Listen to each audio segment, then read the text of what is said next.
네, 이제 두 번째 시간 같습니다. 아가서 말씀이 아직 마무리가 안 됐는데, 12절 그 내용에 대해서 아까, 에, 홀로면 너는 천을 얻겠고, 열매를 지키는 자는 200을 얻으려니와, 내게 속한 내 포도원은 내 앞에 있구나. 이제 이 말씀이 실제 열매를 거두는 자가 200을 얻는다는 것은 천의 5분 1에 해당하는 것으로서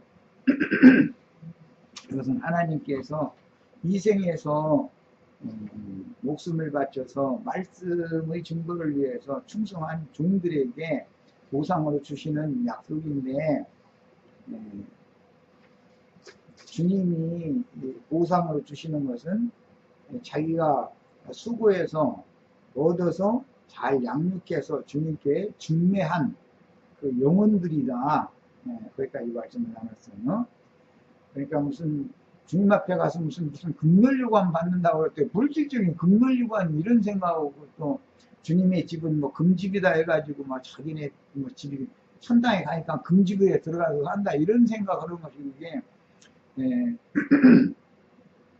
내 자신의 심령에 하나님의 신성이 충만해져서, 즉 하나님의 의와 하나님의 거룩하신 그분이 충만해지신 그분의 신성이 나의 마음, 인성까지도 온전히 신성화시켜서, 즉 하나님의 의와 거룩하심과 온전하심, 뭐 관용, 자비, 인내, 뭐 가장 이제 중요한 건 이제 사랑이라고 이제 생명의 표현을 대표하는데, 이렇게 하나님의 사랑, 하나님의 의, 이것이 나의 혼에까지도 이렇게 침투되어지고 조성되어지고 인격화되어지는, 이제 이렇게 되어지는 사람을 하나님의 형상과 모양으로 만들어지는 사람이다 이렇게 표현하기 때문에, 겉모양으로 이제 나타난 것은 부활을 하셨을 때 예수님이 사흘 전 십자가에 달렸을 때의 모습이 아닌 다른 모양으로 제자들에게 나타났기 때문에,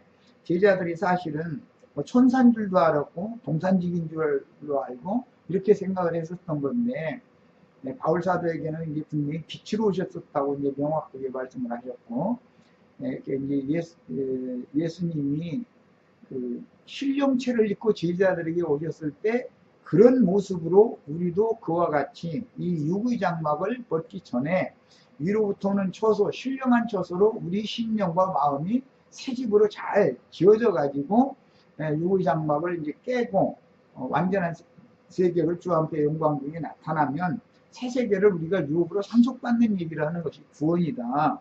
이런 기본 개념을 잘 이해를 하시는 게 필요합니다. 첫 아담이 에덴 동산의 경작자로 에덴 동산의 경작자로 위임을 받았듯이, 주님의 교회인 포도원을 경작하는 위임을 맡은 소작농들인 세상의 목회자들에게 보내심을 받은 사자들로서 200을 받은 사람들이에요. 천중에 200을 받은 사람들을 지금 설명하는 중이에요.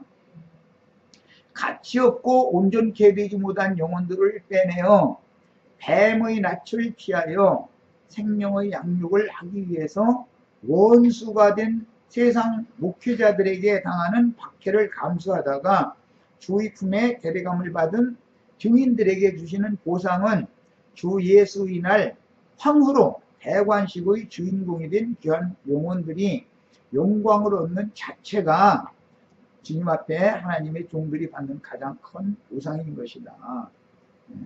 이거에 대해서는 오늘 이제 명확해지셔야 됩니다.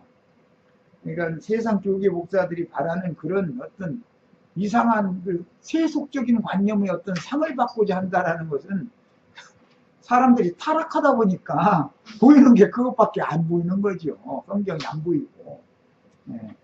나에게 위임하고 부탁하신 영혼들을 내가 진리의 세계로 진리 말씀을 잘 가르쳐서 그 영혼들이 예수를 아는 지식, 영생을 취하게 해서 유일하신 참 하나님과 그의 보내신 예수 그리스도를 아는 것이 영생이기 때문에, 모든 지체들이 생명이신 그리스도를 풍성하게 누리고 취하고 해서 지식에까지 다 새롭게 된 사람이 되는 것, 영뿐 아니라 혼까지도 예수님의 그 부활 승천하신 그런 모양으로 완전하게 만들어지는 것. 그래서 시공을 초월하고 새 세계의 새 우주를 나의 집으로 이렇게 상속받는 그런 사람이 되는 것, 이런 것이 구원의 완성인 것이다. 그렇게 자기에게 맡긴 양무리들이 양육을 받아서 그런 진리의 세계가 자신들의 것이 된 상태가 되면 어린 양의 신부가 되는 거기 때문에 그렇게 어린 양과 혼인에 참여하는 모습을 보는 그 자체가 그 종에게 좀 상이다라는 거예요. 그보다 더 깊은 일은 없는 것이죠. 세상에서 어떤 뭐 이제 교사를 예를 들자면, 교사가 무슨 학술 대회를 이제 그 반에서, 자기가 가르친 반에서 대표자를 몇 명을 데리고 가서 전체가 모이는 학술 대회에 갔는데 대상을 받았다. 자기가 가르친 제자가. 그래가지고 맨 큰 상을 받을 때 그 스승이 그게 자기가 받는 상이잖아요. 사실은 그 제자를 통해서 스승이 상을 받는 거예요. 그런 얘기를 한 거다, 성경에. 그래서 면류관을 주님께서 주신다고 한 약속이 사실은 형제 자매님들 자신이 면류관인 것이다. 우리 오자매님, 박자매님, 또 유영재님 가정 박영재님이 모두가 다 나도관 형제의, 주님의 날에 나도관 형제에게는 자랑이요 영광의 면류관이 되는 그런 복을 같이 받기를 바래요. 이것이 진짜 상을 받는 거예요. 하나님 앞에 이 생에서 쓰고 노고에 대해서 보상해 주시는 거잖아요. 그게 이런 보상을 생각을 해야 되는데, 이상하게 세속교회 목사들은 세상에서 받을 거 다 받아놓고 나서도 또 뭔가 하늘나라에 가서 또 막 이 육신의 생각에 따라서 뭔 상을 또 받겠다 이러니 욕심이 얼마나 많고 타락했으면 생각이 그것밖에 못 미치냐 이거예요. 성경에 대해서 아주 무지한 거죠. 성경에 분명히 아까 우리 읽은 것처럼 나의 사랑하고 사모하는 형제들, 나의 기쁨이요 면류관인 사랑하는 자들아, 이와 같이 주 안에서라. 사도의 가르침을 잘 받아가지고 예수 잘 믿는 사람이 주님 앞에서 신부로 대관식에 참여하는 그런 모습을 볼 때 그들을 그렇게 가르친 스승이 얼마나 흐뭇하고 기쁨의 상을 받냐 이거예요.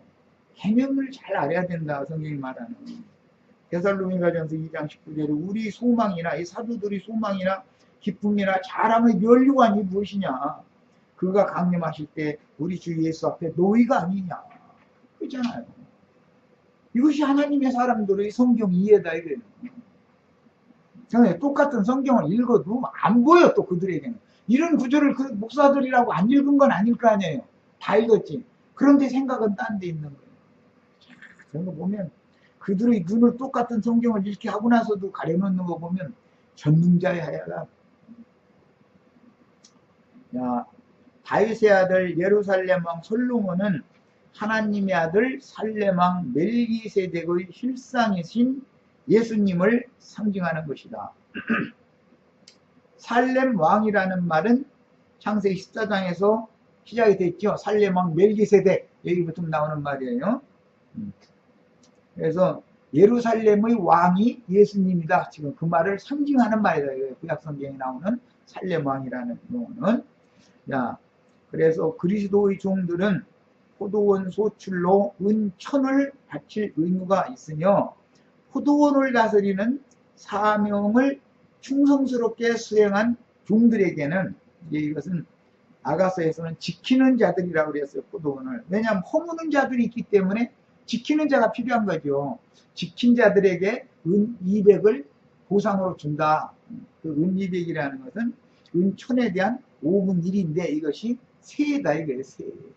자기가 세로 받아다 주님 앞에 바친 그 영혼들이 자기의 보상이 된다. 그 말인 것을 알 수가 있죠. 이제 그러니까 우리 박자매님도 이제 전도를 하시느라고 애를 쓰시는데, 전도하셔가지고 그분들을 잘 가르쳐서 양육해서 주님의 날에 주의 신부가 되면은 박자매님이 전도한 영혼들이 박자매님의 기업이 되는 거예요. 상이 되는 거예요. 그 말이요. 이렇게 중요한 거예요. 자, 이제 13절 갑니다. 너 동산에 거주하는 자야, 친구들이 네 소리에 귀를 기울이니 내가 듣게 하려무나. 내 동산에 거주하는 자는 창세기에서는 아담과 하와였죠. 에덴 동산에 아담과 하와가 거주했었잖아요. 상징이잖아요. 이것은 신약의 주님의 교회에 거주하는 성도들을 말하는 거잖아요. 그런데 남자와 여자가 함께 거해야 되기 때문에 말씀을 가르치는 사명을 맡은 종들과 양무리가 함께 동산에 거하는 거예요. 이것이 교회 생활을 말하는 거예요. 이제 그러니까 주님의 교회에 거하는 지체들을 양육하여 주님께 중매하라는 사명을 받은 자야 라는 말이고, 친구들이 네 증거에, 소리라고 그랬는데 이건 이제 이 말씀은 뒤에 나팔소리라는 말로 이게 이제 나오기 때문에 잘 이해를 필요로 하는데, 내 증거에, 하나님의 말씀을 증거하는 그게 하나님의 나팔소리인 거예요. 주님이 다시 오실 때는 나팔소리와 함께 오신다 이렇게 되어 있죠. 나팔소리와 함께 추수꾼들을 보낼 것이다. 내가 다시 올 때는 나팔소리와 함께 온다 그랬잖아요. 하나님의 나팔과 천사장의 호령소리로 인자가 다시 오신다 이랬잖아요. 지금 그러면 창공 하늘에서 예를 들어서 무슨 트럼펫 소리가 막 들려가지고서 예수님이 그 트럼펫 소리를 통해서 오는 건 아닐 거 아니냐 이 말이요. 나도한 형제가 지금 이렇게 하는 말이 천사의 나팔이 아니냐 이 말이요. 주님은 말씀이니까, 말씀은 곧 생명이잖아요. 말씀 안에 생명이잖아요. 성령을 통해서 증거되는, 성령께서 증거하시는 말씀은 기름 부음을 통해서 씨를 심는 것으로 이게 비유요. 어른들이니까 다 아시겠죠? 예. 남편과 아내가 생명연합을 맺으면 기름 부음을 통해서 반드시 생명의 씨를 심게 되어 있어요. 이것은 상징이다. 주의 성령께서는 그 주의 성령의 말씀이 곧 생명의 씨가 그 속에 있는 거다 이게요. 성령이 보낸 나팔소리가 그게 하나님 말씀이다 이 말이에요. 말씀 씨다 그 말이에요. 그러니까 나팔 부는 자는 주님의 말씀 씨를 사람들의 마음에 심는 도구로 쓰임을 받는 것이죠. 그래서 종들이다 이렇게 표현을 한 거예요. 이해되시죠? 예. 그러니까 나팔 소리는 창공 하늘 어디에서 들려온다고 지금 그걸 기다리고 있는데 어리석은 소리다. 매 세대마다 주님께서는 이 나팔 부는 자들을 어떻게 보낸다면 도적과 같이 보낸다 이래놨어. 그러니까 인자가 올 때 도적같이 온다는 거예요. 누구에게는? 참 제자들, 진짜로 믿는 사람들에게는 주님이 도적같이 오시는 거예요. 천사의 나팔을 통해서 오는 거예요. 그런데 나팔 소리를 많은 사람들은 못 듣는 거예요. 못 들어. 천사가 그냥 오는 게 아니요. 하나님의 말씀을 대언하러, 증거하러 오는 거잖아요. 그러면 나팔 소리로 그걸 하나님의 나팔 소리다라고 들어야 된다 이거예요. 하나님이 창공 하늘에서 무슨 트럼펫을 불겠어. 그 종들의 입을 통해서 당신의 말씀을 선포하고 증거하게 하는 것을 상징화해서 그렇게 말을 하는 거지. 이해되시죠? 네. 그러니까 누구를 통해서 무슨 말씀을 증거를 들을 때는 나팔을 소리라고 이해를 해가면서 들어야 된다 이거예요. 그런데 세상 사람들도 쌤족들은 아이 나팔 그만 불어 쓸데없는 소리 하지 마 그러지요. 나팔 분다고 하죠. 네. 사람 쓸데없는 나팔 부는 사람도 있고, 하나님이 종 제사장들에게 맡긴 하나님이 증거하라고 하는 말씀을, 유익한 말씀을 나팔로 부는 종들이 있기 때문에 나팔 소리를 들을 때는 이것이 전쟁 나팔 소리인지 꽹과리 치는 소리인지 구분을 하라 이렇게 돼 있죠. 아무도 알아들을 수 없는 그냥 깡통 굴러가는 소리, 이게 그런 소리 계속 하면은 나발 그만 물어 그러잖아요. 어떻게 싫다고.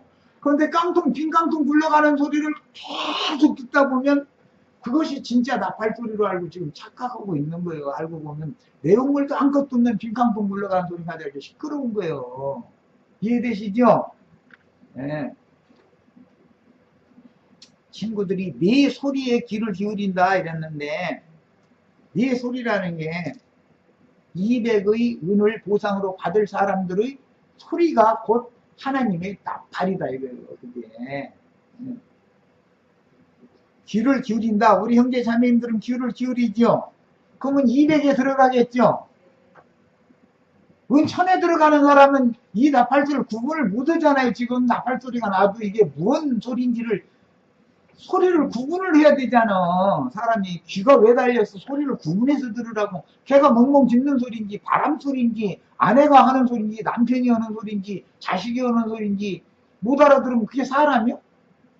문 밖에서 남편이 와서 초인종 누르고 나서 안에서 아내가 누구세요? 하면 나야 그러지. 나 머리카락은 검은색이고 눈은 뭐 어떻게 생겼고 볼은 어떻고 뭐 키는 몇 센치고 이렇게는 않잖아. 그냥 나야 한마디 하면은 아 이건 내 남편이네 원래 문 열어주죠. 그러죠. 주님의 오심이라는 것은 주님이 오시면 도둑같이 밤에 몰래 온다 이렇게 해놨어. 와가지고서는 초인종을 눌러. 그러면 나도한 형제가 지금 주님 모시고 와가지고 초인종 누르는 거잖아. 이해되시죠? 그러면 안에서 누구세요? 하면은 예수님은 나야 그러지. 나 예수는 이렇고 굳이 그걸 설명할 필요가 없죠. 자기 남편인데 벌써 목소리 들으면 딱 알잖냐 이 말이에요. 소리를 들으면. 이것이 부부다 이거요. 남편이 밖에서 누구세요 할 때 나야 하는데도 문 안 열어주고 누군지 말해보시라고요. 머리카락은 검정색이에요. 뭐 갈색이에요. 이러고 따지고 들으면 그게 부부겠어요? 이해되시죠? 지금 내가 말하는 소리. 귀를 기울이는 사람들은 주님이 이런 말씀 때문에 요한복음 10장에 보면 내 양은 내 음성을 알아듣고 나를 따른다 그랬어. 그런데 유대교 많은 사람들은 내 양이 너희는 내 양이 아니기 때문에 내 음성을 듣지를 못하니까 나를 따라오지 않는다 그랬어. 이제 이 소리라는 게 얼마나 중요한 역할을 하는지 아시겠죠? 성경에 나팔 소리라고 할 때 이 소리가 얼마나 중요한지를 아셔야 돼. 어떤 소리가 들리면 이게 주님의 음성인지 세상신 마귀가 나를 미혹해가지고 세상으로 끌어가고 나를 강간하려고 지금 나 이게 납치하러 온 강급대들이 하는 소리인지 그걸 구분을 해야 된다 이거예요. 목사님 들으면 좀 성께 들을지 모르지만 사람들은 사람 잡으다가 강제로 막 강간하잖아요. 오늘도 지금 다 강간당하고 지금 돌아가서 그런데도 강간당했는데도 할렐루야 이래 그렇게 좋아 죽는데 아주 나도 보면 아니 강간당하는 거에 뭐 그렇게 좋아? 어? 근데 그게 본인들이 강간당했다고 생각 않는 것은 그게 음란한 마음에 그 음행하는 것이 좋아서 그렇게 난리를 내는 거지. 다른 영을 받아들이면 안 되는 거 아니냐 이 말이요. 진리의 영을 받아야지. 분별을 못해. 예? 사람들이. 우리 주님은 하여튼 끊임없이 문도 드리고 또 드리고 내가 왔다 문을 열어라 그러면 내가 문 밖에서 두드리노니 네가 문 열기만 하면 내가 네 안에 들어가서 서로가 먹고 둘이 너랑 나랑 같이 먹고 마시고 이렇게 누리게 하겠다. 그 계시록에 계속 나오는 말이죠. 지금 주님이 어떻게 와서 노크를 하냐 이거요. 그 말씀을 맡은 종 사자들을 보내가지고 지금 주님께서 우리 형제 자매님들 마음문 열으라고 내가 네 안에 들어가서 먹고 마시고 서로 누리자. 그것 때문에 온 거 아니에요. 그런데 그 이단이더만 거기 가면 안 돼. 그 말은 저희 집 문 틀어 잠궈 놓고 나서는 주님께로 안 내보내려고 지금 그 짓 하는 거 아니냐 이 말이에요. 이런 거에 대해서 이해가 꼭 있으셔야 됩니다. 야, 내 소리에 귀를 기울이니 내가 듣게 하려무나 라는 것은 귀를 뚫어다고 그 말이겠죠? 내 소리에라는 건 주의 증인들이 진리 증거를 하면 귀가 안 뚫리면 못 알아듣잖아요. 주님께서 오시는 것은 나팔 소리로 오시는 건데 주의 증인들이 지금 나팔 소리가 주님이 오시는 거단 말이에요. 그게 그 자체가. 주님은 말씀이죠. 주님은 영이고 하나님은 말씀이에요. 말씀이 사람에게 임한다는 건 무슨 뜻이요? 그 종 선지자들이 증거하는 하나님의 말씀을 통해서 지금 예수님이 믿는 사람 속으로 온다 그 말이잖아요. 그래서 제자들에게는 도적같이 오신다 그런 것이고 불신자들에게는 심판주로 오신다는 거예요. 말씀이 심판 말씀이 응하는 역사의 집행으로 온다 이 말이에요. 그러니까 도적같이 오시는 주님 슬쩍 이렇게 오셔서 나왔다 그러면 얼른 알아듣고 문 열어드려야 되잖냐 이 말이에요. 그런데 마귀가 와서 강간하려고 강도떼들이 쳐들어오면 문 활짝 열어놔주고 제껴놔주고 주님이 오신 문 닫고 이게 비현상 비정상이 아니냐 이 말이에요. 지금 주님의 교회에 거하는 지체들을 양육하여 주님께 중매하라는 사명을 받은 자야. 친구들이 네 증거에 귀를 기울여 듣고 증인들의 신부인 우리가 기꺼이 동역하리니 나에게도 그 영과신 부의 말씀을 들려주시오. 이렇게 해석을 하자면 이렇게 풀이가 된다는 거예요. 이 말은 주님은 반드시 그 종 선지자들을 통해서 말씀하시는 것이다. 소리를 바라시는 것이다. 그래서 하늘의 소리와 땅의 소리를 구분할 줄 알아야 돼. 사람들이 어떤 말씀을 들으면 이건 하나님께서 빛의 사자를 보내서 밝은 사람을 밝게 해주는 내 우준하고 굳어지고 완악해진 이 마음에 빛의 말씀, 생명의 말씀을 보내가지고 나를 계몽시켜서 밝은 가운데 나가게 해주는 그런 천사의 나팔이다. 이것을 사람은 구분을 할 줄 알아야 되지 않냐 이거요. 사람과 짐승이 다른 게 뭐예요? 사람은 이성을 가지고 있어요. 짐승은 이성이 없는 거예요. 짐승은 말씀을 들어도 소리를 구분을 못해. 판단이 안 오니까. 사람은 이성을 가지고 있기 때문에 누구의 말을 들으면 이것이 진실인지 이것이 거짓인지 이것을 구분하게 되는 거다 이거예요. 사람을 그렇게 창조하는 목적은 훗날 말씀을 전하는 종들을 보내려고 준비시켜놓은 얘기다 이런 말이에요. 자 14절 내 사랑하는 자야 너는 빨리 달리라. 근데 여기에서 이제 그 말귀를 알아들은 믿는 신자들이 내 사랑하는 자야 라는 건 계시록 마지막에는 아멘 주 예수여 오시옵소서 이렇게 번역이 됐는데 우리가 주님을 사랑하지요. 그럼 주님이 빨리 나에게 오세요 그렇게 해야 되잖아요. 그러려면 앞에서 주님의 오심을 영접하게 하기 위해서 종들을 보내서 노크를 하게 만드는 것이 나팔 부는 천사들을 보낸 거지요. 그럼 나팔 소리를 안에서 딱 구분을 하고 나서는 이건 주님이 오셨구나 싶으면 문을 빨리 열어야 되잖냐 이 말이요. 이게 이제 알아들었으면 내 사랑하는 자야 너는 이라고 이제 번역하면 주 예수여 빨리 오시옵소서 그런 일이란 말이에요. 그 말은 다른 말로는 주님 나 이제 이 세상 그만 살고 싶고 이 세상 하루하루 사는 것이 지겨우니까 나 좀 빨리 데려가 주세요. 사실은 그 말이에요. 내가 이제 놀라실까 무섭네. 주님이 빨리 오신다라는 말은 내 죽는 날이 가깝게 되는 것을 말하는 거예요. 그래서 계시록 마지막에 아멘 주 예수여 오시옵소서 그 말은 나를 빨리 데려가소서 그 말이거든요. 그럼 주님이 나를 데려간다는 건 내 육의 세상에서는 죽는다는 말이잖아요. 말귀를 알아들은 사람은 사랑하는 주님 나에게로 빨리 오세요 그런다 이거예요. 나 좀 빨리 데려가 주세요 그렇게 마련이다 이거예요. 그런데 아까 우리 점심 먹고 나서 얘기한 것처럼 기독교인들은 계시록 22장 21절 아멘 주 예수여 오시옵소서 주의 은혜가 모든 자들에게 있을지어다 그걸 다 딸딸 외우고 다 알아요. 그거 안 읽으면 하나도 없어요. 그런데 하루라도 더 살게 해달라고 난리 먹어지를 내죠. 입으로는 아멘 주 예수여 속히 오시옵소서 그래 놓고 실제로는 나 천천히 내려가 주세요. 그러고 난리 내잖아요.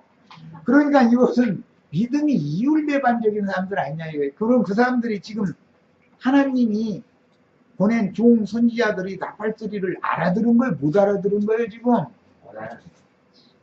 어차피 인생은 죽는 것이 종점이죠.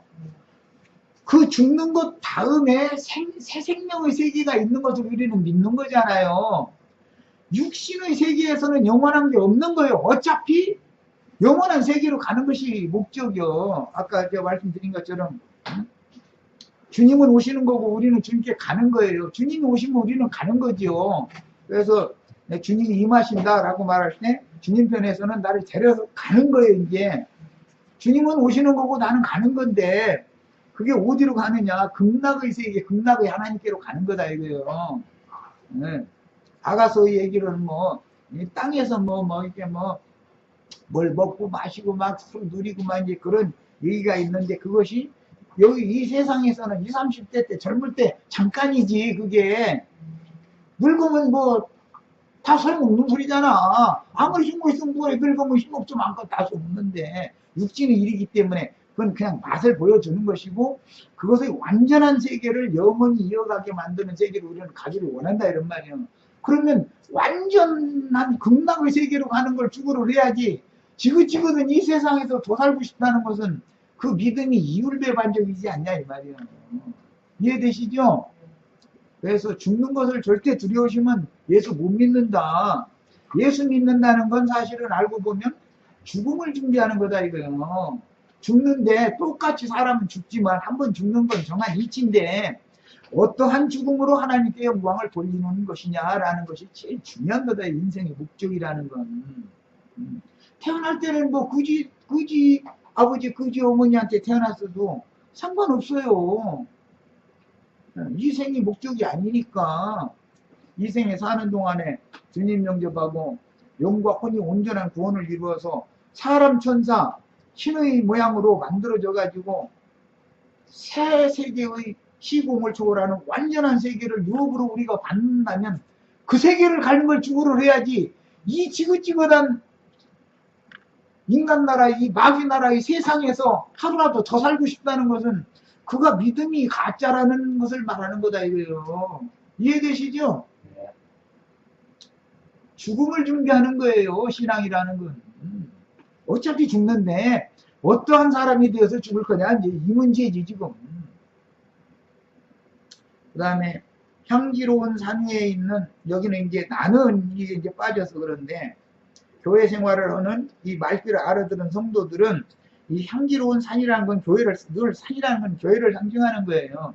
포도나무가 심어진 산이죠. 그러니까 향기로운 산 위에 있는 노루와도 같고 어린 사슴과도 같더라. 이 세상의 교회 생활이 이렇게 너무 행복하다 그런 거예요. 그렇지만 이 세상에서 여기서 행복한 것은 완전한 게 아니기 때문에 주 예수여 속히 오시옵소서 이렇게 말하는 뜻인 거예요. 이해되시죠? 네. 나는 향기로운 산 위에 있는 노루와도 같고 어린 사슴과도 같습니다. 그렇지만 내 사랑하는 자 주 예수여 당신이 나에게 빨리 오시옵소서. 이게 정상적인 신앙의 기도다 이런 말이에요. 마지막 기도는 이거잖아요.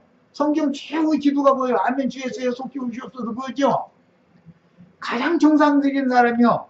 하나님의 예수님의 친구들이 나가서 나팔소리를 부르면 그 말소리를 알아들었으면 기도가 이렇게 딱 바뀌게 돼 있다 이거예요. 이 세상에서 뭘 더 주세요. 이 세상에 하루 더 살게 해주세요. 이렇게 거지 같은 기도는 안 는단 말이에요. 이제 어차피 지긋지긋한데 아직도 이 세상에서 아직 말하자면 된 맛을 덜 봤으니까 그런 소리를 했었는 것이지 여기 진절머리가 난다. 우자매님한테 미안한데 하루 사는 거 아무 답도 없고 진짜 이 세상이라는 건 소망이 없다고 완전하게 이렇게 딱 되어진 사람이면은 세상이 별걸 준다고 목사님이 가서 축복 준다고 해도 노야 노구셔 노땡큐야. 그걸 땡큐 하면 되냐 이 말이요. 그냥 무조건 노땡큐 노땡큐 이래야지. 그런데 한마디도 노땡큐라고 하는 사람이 있냐 이 말이요. 그럼 아멘 이래 그냥 끌어안고 둥글고 난리여. 좋아했는데 아주 누가 그렇게 되는지. 세상신 사탄의 사자와 그렇게 어울려서 마귀 자식들과 그러고 엉켜 붙어가지고서 나중 보는 것이 그게 인생의 목적이요? 완전한 새 세계로 가는 것이 인생의 목적이죠.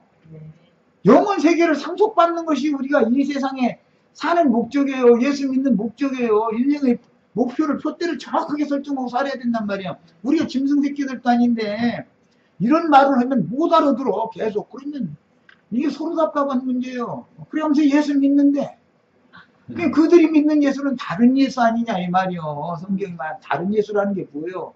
다른 복음 들어가지고 다른 영을 받았다 말이요. 지금 세상의 영 받은 거 아니요. 다른 예수 어디 있죠? 다른 예수? 아이고 잘 질문하겠어. 이제 고린도 예. 몇 장? 그거 이제 잠깐만 내가 얼른 찾을게요. 아, 질문 기왕 나왔으니까 뭐 그 4장이든가 고린도서.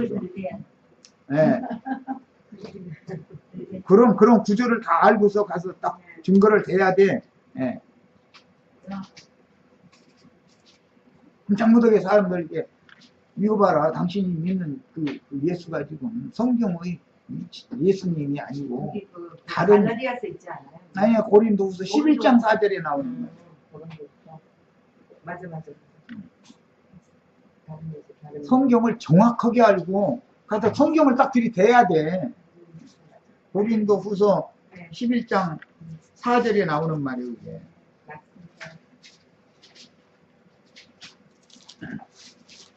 다 예수 믿는다고 그래. 그런데 그 사람들은 지금 사실은 다른 예수 믿는 거거든. 다 복음 들었다고 그러는데 그게 마귀가 귀신 씨나라 까먹는 소리, 깡통 굴러가는 빈 깡통 굴러가는 소리에 지금 귀를 기울이고 있는 것이지. 그 사람들이 정신 차린 사람들이 지금 천사의 나팔 소리는 배척하고 이단 나왔다고 거기 가면 안 된다고 이러고 앉았고. 만일. 자 봅니다. 만일 누가 가서 우리가 전파하지 아니한 사도들이 전파하지 아니한 다른 예수를 전파하거나 그랬잖아. 다른 예수. 응? 다른 예수가 있다는 거 아니에요. 그러니까 예수 이름으로 전파를 하는데 사실은 알고 보면 진짜 예수님이 아니고 가짜 예수님을 지금 전하고 가짜 예수님 지금 믿고 있을 수가 있는 거지요. 근데 이거를 또 반대로 그 사람들은 너희가 그렇다는 거예요. 반대 뒤집어서 얘기하시죠. 다른 예수를 전파하거나 혹 너희가 받지 아니한 다른 영을 받게 하거나 혹 너희가 받지 않은 다른 복음을 받게 할 때는 너희가 잘 용납하는구나. 사람들이 바울 사도가 사역을 할 때도 이렇게 다른 예수, 다른 복음, 다른 영 받게 하면은 용납을 그렇게 잘한다는 거예요. 그러나 바울 사도가 진리를 전하면 배척하는 거예요. 그래서 박해를 당했던 거예요. 오늘날 예배당 목사들이 정말로 바울 사도처럼 그렇게 믿는 신자들을 얘기해서 박해받고 있어요? 영광받고 있어요. 딱 구분이 딱 되잖아요.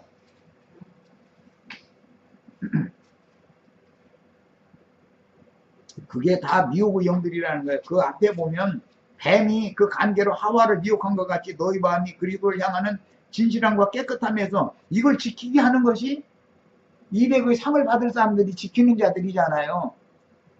거기서 떠나서 부패할까 두려워하노라. 이 부패로 돌아간다는 건 뭐예요? 세상으로 다시 돌아간다 그 말이잖아요. 애굽에서 나왔는데 애굽으로 다시 돌아가. 애굽으로 다시 돌아가도 저기 농사 잘 되는 델타 지역, 멤피스 그 지역으로 막 이제 가는 거야. 애굽에서 애굽으로 기왕 가면 서울로 가서 해야지 이러는 거지 뭐. 델타로 가자, 멤피스로 가자 이러는 거지 뭐 지금 다. 거룩한 성 세루살렘으로 가야지 왜 델타로 가야 되고 왜 멤피스로 가야 돼?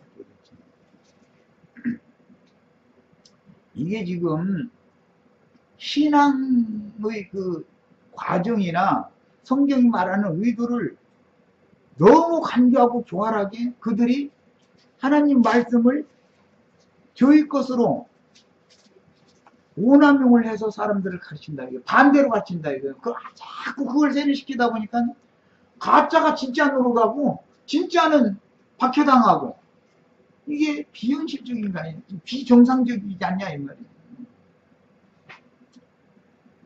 제자들이 믿은 예수는 이 세상에 고난받으러 오신 예수인 것이지 이 세상에서 사람들한테 영광받으러 온 예수가 아니야. 그게 다른 예수인 거예요. 영광받는 예수를 믿게 만드는 것이 다른 예수 믿는 거예요. 이 세상이라는 것은 고난받으러 온 거예요. 세상에 오신 것은. 목사님들이 이 세상에서 고난받는 거 봤어요? 그 사람들이 손모가지가 없어, 뭐 발모가지가 없어. 세상에 나가서 땀내서 이러는 거 봤어요? 신자들한테 헌금 착취해가지고 영광은 누가 받아요? 제주는 곰이 부리고 돈 받기는 서커스 주인이 받는 거 아니에요. 신자들한테 돈 다 걷어가지고 선교 헌금 보낸다, 어디 아프리카에 뭐 보조해준다, 뭐 없는 사람 가난한 사람 구제한다. 인심은 누가 써요? 돈은 누가 냈는데? 이게 얼마나 간계한 짓이냐 이거예요. 자기 손으로 나가서 떼앞에 때 가서 수고해서 일해가지고 번 돈으로 아무데도 말고 정말 힘든 사람 있는 거 봤으면 쥐소리도 말고 그거 주고서 입 밖에 자랑하면 안 되는 거 아니냐 이 말이요. 그게 정상이죠. 돈은 엉뚱한 사람들이 내는데 인심은 지가 쓰고 다니면서 영광은 지가 다 받아. 그리고 또 내가 지금 무슨 짓을 하는지 자체를 모른다니까 그 사람들은. 그게 하나님께 영광을 돌리는 짓이라고 생각하고. 이러고도 양심에 활 맞아가지고 가책을 받지를 않아. 누가 얘기해야 들으려고 그러네.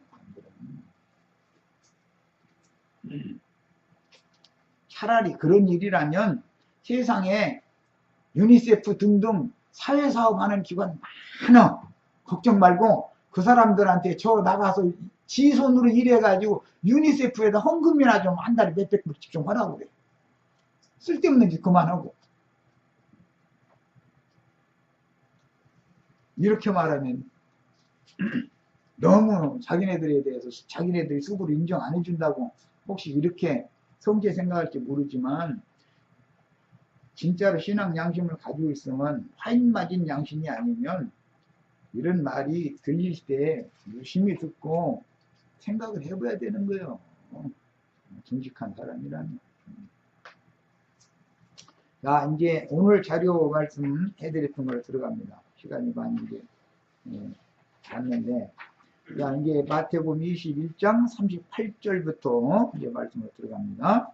농부들이 그 아들을 보고 서로 말하되 이는 상속자니 자 죽이고 그의 유산을 차지하자 하고 이에 잡아 포도원 밖에 내쫓아서 죽였느니라. 여기 아들이라는 말은 그라는 말은 단사로서 여호와 하나님 즉 말씀을 말하는 거예요. 인자 예수는 말씀이 육신이 되어서 오신 분이니까 말씀의 아들이죠. 우리가 거듭났다 하나님의 아들이 됐다 그 말은 무슨 아들이라는 거예요? 말씀의 아들이다 그 말이에요. 진리 말씀의 아들이다 이거예요. 참말의 아들이다 이 말이에요. 마귀 자식이라는 건 거짓말, 애매하는 건 거짓말들이잖아요 전부.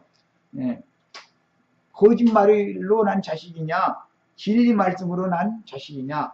진리의 성령 진리의 말씀으로 우리가 거듭났으면 우리도 하나님의 아들인 거예요. 야, 이런 개념을 이해를 하셔야 돼요. 그 아들을 보고 서로 말하되 이는 상속자니 말씀 세계를 상속받는 얘기죠. 구체적으로는 극락의 하나님을 우리 기업으로 상속받는 거예요. 믿는 이들은 예수님이 우리의 기업이고 예수님은 믿는 이들이 기업이다 이거예요. 가정에서 남편은 아내가 자기 기업이죠. 아내는 남편이 자기 기업이잖아요. 둘이 상호가. 예. 야, 이렇게 기업이라고 하는 거는 이런 위치예요. 야, 그래서 상속자니 자 죽이고 그의 유산을 차지하자 이렇게 나왔는데 빨리 성경을 몇 절만 찾아보겠습니다. 출애굽기 15장 17절 가서 본인의 성경으로 찾아봅니다. 출애굽기 15장 17절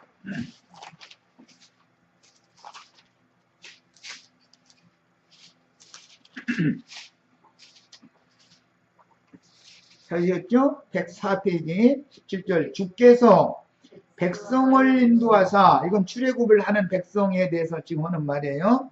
그들을 주의 기업의 산에 심으시리다. 산이라는 걸 교회를 말하는 거예요.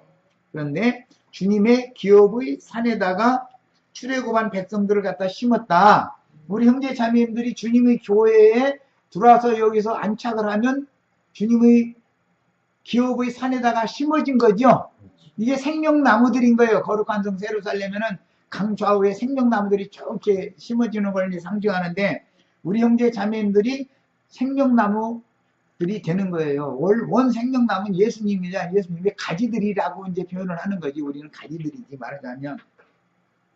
여호와여 이는 주의 초소를 하나님이 거처하는 하나님의 집을 삼으려고 초소라는 집이죠. 네, 남편의 집은 아내잖아요. 아내의 집은 또 남편이잖아요. 그 가정이라는 게 내외간의 집이잖아요. 거기서 자녀들이 생산되고 그게 다 그것들이 집이잖아요. 하나님의 권속들의 집이란 말이에요. 주님의 교회는 주님의 집인 거예요. 야, 거처를 삼으시려고 예비하신 것이다. 이건 비유요. 주님의 교회에 대한 예언인 거예요. 주여 이것이 주의 손으로 세우신 성소로소이다. 이 말씀 때문에 하나님은 사람의 손으로 지은 전에 계시지 않는다는 말이 나온 거예요. 선지자들이 앞에 이 말씀이 있었기 때문에 사람의 손으로 지은 성전 그 여호와의 전이다 여호와의 전이다 그건 아니다라고 하는 것. 스데반 형제님께서 순교를 당할 때도 사람의 손으로 지은 전에는 하나님은 거하시지 않는다. 이것 때문에 이를 갈고 돌려 쳐주겠다는 거잖아요. 다른 것 때문에 죽고 사는 게 아니에요. 예수님이 이 성전을 헐라.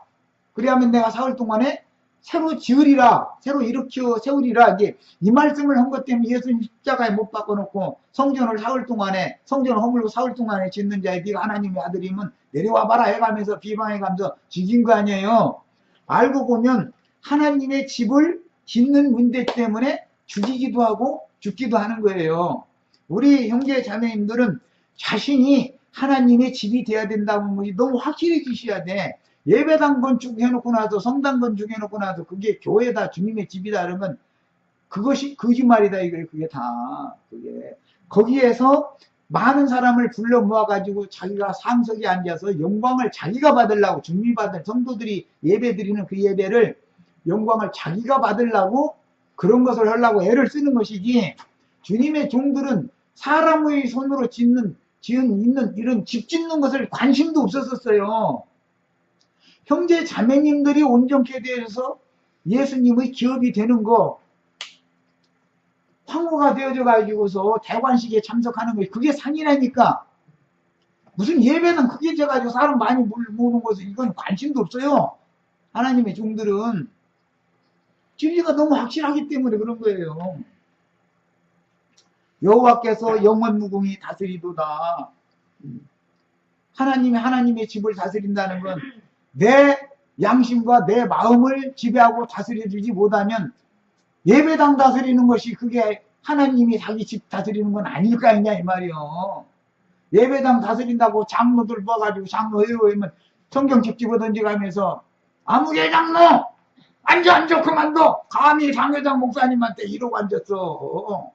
이거 가서 한번 구경하시야 정념이 뚝 떨어져가지고 이거는 아니다 그러실 거예요. 그렇게 하라는 게 아니잖냐 이 말이요. 나 자신이 주님 앞에 순종하고 복종되어지고 주님이 싫다는 건 아멘 순종합니다 하고 내 육신의 손해가 나더라도 그렇게 하는 것이 내가 왕께 다스림 받는 진짜 백성이 된 거 아니에요.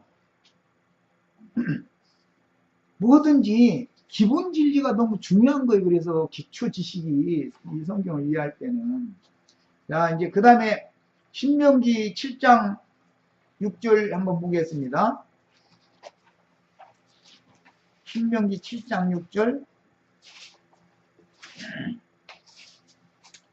너는 여호와 네 하나님을 안 찾으셨어요? 찾으셨죠? 너는 여호와 네 하나님의 성민이라. 성민이란 건 거룩한 백성이다 그 말이에요. 네 하나님 여호와께서 지상 만민 중에서 너를 자기 기업의 백성으로 택하셨다. 그러니까 우리가 주님의 하나님의 기업이죠. 너를 이라는 건 만민 중에서 성민으로 불러낸 이 사람들이 자기 기업, 하나님의 기업의 백성이단 말이요. 하나님의 기업은 우리들 자신이죠. 예배당 건물이 아니에요, 절대로. 박자매님이 예수님의 기업이다 이거예요. 이해되시죠? 한 절 더 읽어보겠습니다. 신명기 9장 26절, 29절 두 절을 봅니다. 9장 26절, 29절. 모세가 이제 하나님 앞에 이제 기도하는 내용인데, 여호와께 간구하여 이르되 주 여호와여, 주께서 큰 위엄으로 순량하시고 강한 손으로 애굽에서 인도하여 내신 주의 백성 곧 주의 기업을 멸하지 마옵소서. 주님의 기업이 뭐예요? 주님의 구속하여 불러낸 백성이죠. 그렇잖아요. 오늘 우리 형제 자매님들이 주님의 기업이 되도록 나는 중매를 지금 하는 중이에요. 애써서. 29절도 봅니다. 그들은 주의 큰 능력과 펴신 팔로 인도하여 내신 주의 백성 곧 주의 기업이었소이다. 이게 성경인 거예요. 주님의 기업은 믿는 성도들이다. 믿는 성도들의 기업은 주님 자신이다. 이 말이에요. 우리 영원한 기업은, 나의 영원한 기업은 예수님이죠. 예수님과 내가 부부가 되면 천국이라고 하는 이제 나라인데, 이게 하나님의 집이 우주 전체이기 때문에 주님의 나라를, 세상 나라를 심판하고 주님의 나라를 우리에게 기업으로 준다 이런 말이에요. 이게 복음이에요. 그래서 그 기업을 차지하자 했는데 여기서는 포도원이 기업이었잖아요. 이게 포도원은 주님의 교회인데, 교회라고 하는 것은 주님의 기업인데, 주님의 아내인데, 목회하는 사람들이 자기 아내 삼았다, 자기 집 삼았다 그 말이에요. 그래서 예수님의 기업인 포도원을 강탈했다 이거예요. 야, 이제 우리는 무슨 사명을 받았어요? 강탈당한 주님의 백성들을 빼내와야죠. 이해되시죠? 이게 우리의 사명이에요. 마귀 자식들이 각종 온갖 거짓말로 어리석은 신자들 미혹해가지고 전도를 열심히 해가지고 큰 예배당 건물 지어놓고 나서 거기로 다 불러 모아놓고 나서 사실은 자기의 아내를 잡는다 이거예요. 자기 것을 잡는다 이거예요. 그런데 그 특징은 뭐냐?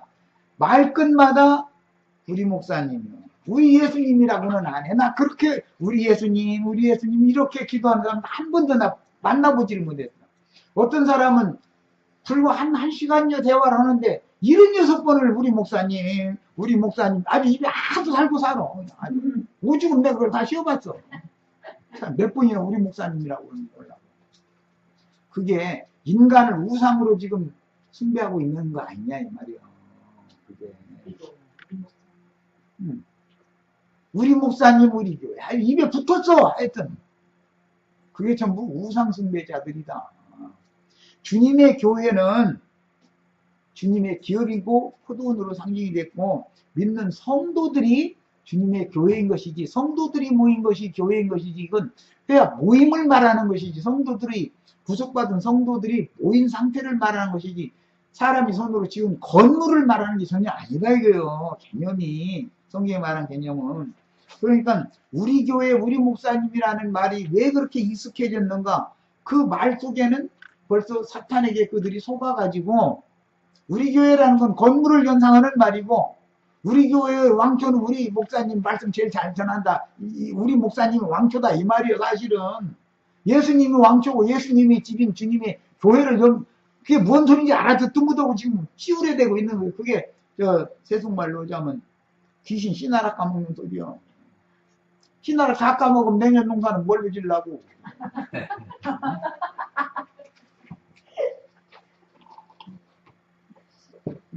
그러고 앉았는 거예요, 지금. 그러고 무슨 짓을 하고 있는지를 몰라, 본인들은.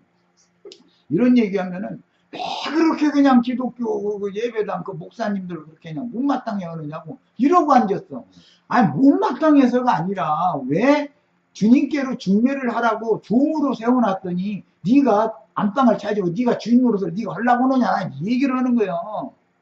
그러면 안방 주인이면, 종놈이 감히 안방 어디 기어들고 앉았어 이래야 되는데 종님이래 종님.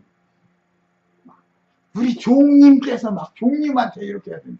그게 안방 막 열어 제껴준다는 거 아니에요. 남편이 어디 출타해 하니까 저 종놈이 마당스님이 와서 딴 사람 하인들 들으라 하인들 들으라고 주인마님 하면 문 탁 열고서 문 활짝 열어주는 거예요. 그 안에서 뭔 일이 벌어졌는지 누구 알아. 좋아 죽는데, 아주 부둥지 않고, 그냥 둥글둥글, 아이고, 정말 참. 그런데 그런 짓을 하는 자체를, 그런 간음을 행하는 자체를 그들이 인식을 못하고 있다, 이거예요. 그러니까 답답한 거 아니에요. 그냥 난 아주 답답하니까. 약물이라는 게 주님의 양이지, 네 양이 아니지 않냐. 너는 이 약물이를 잘 가르쳐서 주님께 중매하라는 종으로 네가 위임을 받았으면 종은 종의 이치를 지켜야지 왜 네가 안방에 자꾸 기어들어가냐. 그게 응? 누구 방인데 네가 함부로 안방을 걸고 들어가냐. 난 자꾸 그 얘기를 하는 건데 이 말은 정말 구멍 앉았고 황소처럼 큰 구멍대고 앉았으면 못 당하는 거예요. 그럼 안방마님도 이 종놈이 감히 어디 이게 있을 법이냐 하냐고 다른 하인들 딱 불러가 니는 끌어내다가 아주 죽여버리라고 그래야 되는데 문 활짝 열어주시고서 돌 때 왔나? 어서 오게 이러고 앉았어. 아이고 정말 사람 주고 아주. 근데 이런 비유 얘기하면 못 알아들어 또. 그럼 나도 더 이상 어떻게 설명을 해 이것을. 용의 이치를. 자, 이제 그래서 아들을 보내기까지 포도원 주인인 하늘 아버지의 태도는 자신이 고용한 악한 농부들을 오래 참고 기다리시면서 그래도 내년에는 그래도 삭슬 보내겠지, 또 내년에는 삭슬 보내겠지 해가면서 매 세대마다 오래 참고 이렇게 기다려 주신 거예요. 내년이라는 한 세대가 지나가는 걸 상징하는 거니까. 그런데 마지막 때가 다 됐는데도 계속 하나님 보낸 종들은 빈손으로 자꾸 돌려보내더라는 거예요. 그러니까 이제 마지막에는 아들을 보냈다 이렇게 돼 있어요.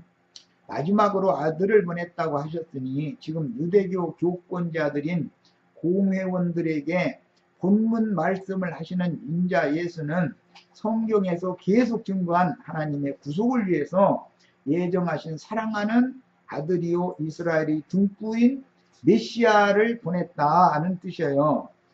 예수님이 메시아로 오신 거죠. 그러면 그때 당시는 인자 예수께서 오셨지만 제자들에게만 사흘 후에 죽은 다음에 사흘 후에 도적같이 오실 때는 저녁에 제자들이 유대인들이 두려워서 문을 닫고 있는 거기에 부활하셔서 오신 다른 모양으로 오신 예수님이 딱 오셨죠. 그 예수님을 기독교인들이 지금 알아요? 몰라요? 예수님은 아직 안 왔잖아요. 기독교인들 저 하늘 나팔 막 들려가면서 오늘 날 온다고 이럴 거 아니에요. 이러고 있는 거 아니에요. 나 만나기 전에는. 마음속에 있대요. 그러니까 이제 예수님이 둘이요. 이제 마음에도 계시고 밖에도 있고 여기도 있고 그냥 기분 내키는 대로 왔다리 갔다리 왔다리 갔다리. 그러니 그게 종놈하고 옮겨 붙은 거예요. 지금 아주 그냥 둥글로 난리가 났다. 좋아지고. 이게 도대체가 예수 그리스도가 한 분의 참 하나님이셔야지 밖에 있는 하나님 그들이 기다리기는 사실은 밖에 있는 하나님을 더 기다리죠. 자기 안에 이미 오셨다는 건 사실은 말뿐이고 실제는 안 믿는 거 아니에요. 그렇잖아요? 이런 것이 다 그게 다른 예수를 믿는다 그러는 거예요. 야, 비천한 사람으로 오셔서 종의 신분을 취하셨지만 예수님이 인자로 오셔서 성경은 앞서 보내신 선지자들을 종들로 표기하였고 인자 예수에 대해서는 아들이라고 말을 했어요. 그 다음에 성경의 표현을 잘 이해를 할 필요가 있어요.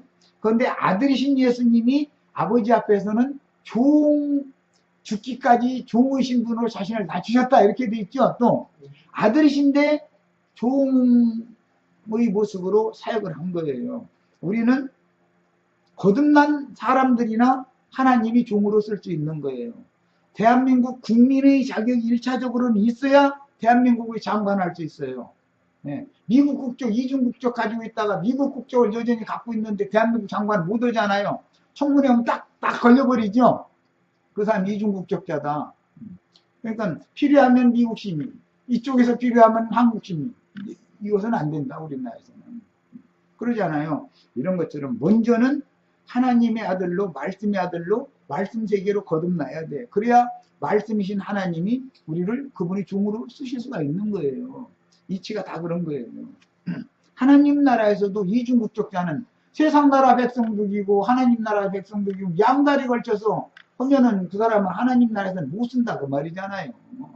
완전히 하나님 나라 국민의 자격이 완전히 있어야만 하나님 나라에서 무슨 자리를 공무원을 할 수 있는 거다 그런 말이거든요. 대한민국 공무원법은 대한민국의 국민이어야만 되는 거니까 하여튼. 그런데 만약에 뭐 미국 국적을 가진 사람 대한민국 대통령이 출마하고 대통령이 됐다 그럼 미국 나라 돼버리는 것이지 그게 대한민국은 아니잖아요. 이치가. 네. 그런 거단 말이에요. 그다음에 말씀으로 창조하여 경영하시는 우주의 상속자인 대주제는 사람 천사가 되어 사람이신 예수가 부활하시던 날은 천사의 모습으로 제자들에게 나타났단 말이에요. 그래서 부활의 날 아침 미명 거기 표기를 할 때 보면 아무라도 그렇게 희귀할 수 없는 흰옷을 입은 빛같이 흰 천사가 바위 무덤 문을 막고 있던 돌을 굴려놓고 그 돌이 앉아있는 모습을 봤다. 천사가를 봤잖아요. 사실은 그분이 예수님이었잖아요. 네. 그분이 또 동산직인 줄로 알았다고 그랬어요. 네. 그랬는데 알고 보니까 그분이 예수님이었다는 거잖아요. 그러니까 이처럼 하나님의 모양으로 만들어진 상태는 사람이었었는데 그분의 신성과 인성 전체가 영화롭게 되어져 가지고 신령체 빛으로 하나님이 빛이니까 빛의 모습으로 보인다 이거예요. 사람들의 눈에는. 셈족은 빛의 천사라고 봤기 때문에 하나님은 빛이니까 빛을 가지고 사람에게 임하는 그 사자를 빛의 사자라고 봤기 때문에 그 부활의 날 부활하신 예수님을 만난 것은 빛으로 봤단 말이에요. 빛으로. 그런데 천사로 본 거예요. 그래서 사람 천사가 된 것은 인성까지도 즉 혼까지도 완전히 하나님의 영광에 참여했다 그 말이에요. 예수님의 영은 거듭날 필요가 없지 원래가. 하나님의 말씀, 하나님의 영으로 예수가 왔으니까. 그러나 우리는 거듭나야 되는 필요가 있죠. 예수님과 우리 다른 점이 그거죠. 예수님은 거듭날 필요가 없는 분이에요. 우리는 거듭나야 되는 거예요. 그래도 거듭날 필요가 없는 생명을 가지고 오셨지만 많은 고난으로 말미암아 온전 순종을 배워서 온전케 되는 과정은 우리 인간들이 겪는 과정이나 똑같은 과정을 거친 거예요. 왜? 육을 입고 있었으니까. 그래서 이 육이라는 것은 다만 영혼이 빨아먹고 건강하게 된 생명에 의해서 사망의 육체를 이것은 이제 걸음으로 빨아먹고 이 사망의 육신을 다 먹어버리면 온전한 열매가 속사람이 된다. 거름덩이라는 건 전부 다 풀베다가 오물 이런 거 돼지똥, 소똥, 닭똥 이런 거 동물해 가지고 이렇게 썩혀놓은 거잖아요. 인간이라는 게 다 그런 구조다라는 거예요. 여기에 생명의 씨가 떨어져서 그 생명은 사망을 삼킬 수 있는 능력이 있다. 이게 사망을 잡아삼키고서 생명으로 화할 수 있는 능력이 있단 말이에요. 이것만이 생명인 거예요. 육신의 생명은 썩은 거, 탕난 거 먹으면 죽잖아요. 그러나 영원한 생명은 사망을 잡아먹고 오히려 생명으로 승화시킬 수 있는 능력이 있단 말이에요. 자, 그 다음에 마태복음 28장 18절 가서 읽고 오겠습니다. 이제 상속권자, 상속자에 대해서 이제 설명을 하려고 그러는 거예요. 마태복음 28장 18절. 자, 찾아봅니다. 너는 상속자니 그를 죽이고 우리가 그 기업을 차지하자 그랬잖아요. 그런데 예수님이 상속자라는 증거를 이제 대려고 그래요. 예수께서 나와 말씀하여 이르시되 하늘과 땅의 모든 권세를 내게 주셨으니 그랬어요. 부활하신 예수님, 승천하셨던 예수님께 말씀이신 아버지께서는 그 예수님한테 하늘과 땅의, 여기는 이제 새하늘과 새 땅이 되는 거죠. 하늘과 땅의 모든 권세를 예수님한테 상속해 줬다 이거예요. 이게 우주 전체의 상속자는 예수님이죠. 지금 그 말이죠.